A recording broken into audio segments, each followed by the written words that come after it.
आज आपण एका 10व्या वर्गाला निरोप देणार आहोत, त्यासाठी आपण जमले आहोत.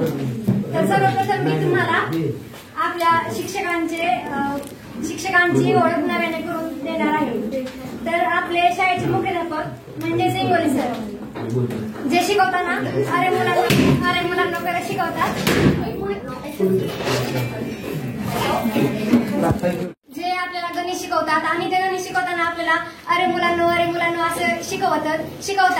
जे आपल्याला न कळताच अवघड गणित ही सोपे होऊन जाते. नंतर इतिहासात जाऊन इतिहास शिकवणारे व संधी मिळेल तेव्हा संधी शिकवणारे असे आपले 2 in 1 शिंदे सर. नंतर इंग्रजीतील स्वर या अवघड विषयाला सुद्धा 5 पांडव असे म्हणून शिकवणारे आपले शिक्षक व आमचे वर्ग शिक्षक माननीय श्री बोंदर सर. आणि भारतात असून सुद्धा ब्राझील मधील अमेझॉन नदी आणि अमेझॉन जंगल फिरून येणारा असा आपला तास म्हणजेच आपल्या लाडक्या आणि आपल्याच गावच्या आंबू मॅडमचा तास, ज्यांनी मराठीतील उत्तम लक्षण ही कविता त्यांनी उत्तम प्रकारे शिकवली आहे.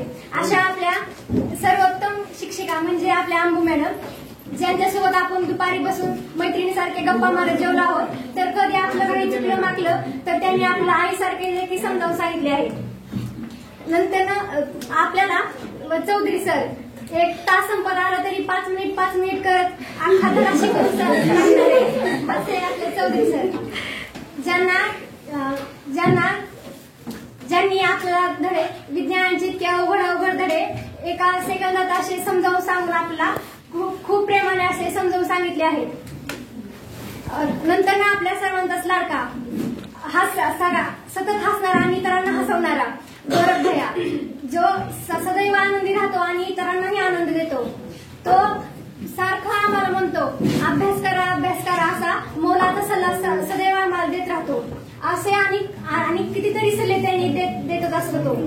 आणि आपले पाटील सर, जे मोठमोठे संदेश फक्त एका वाक्यात किंवा एका शब्दात समजावून सांगतात. हे आहेत आपल्या सौशोभाताई सोपल विद्या मंदिर या शाळेचे वर्ग शिक्षक. तर मी शेवटी एवढेच बोलेन.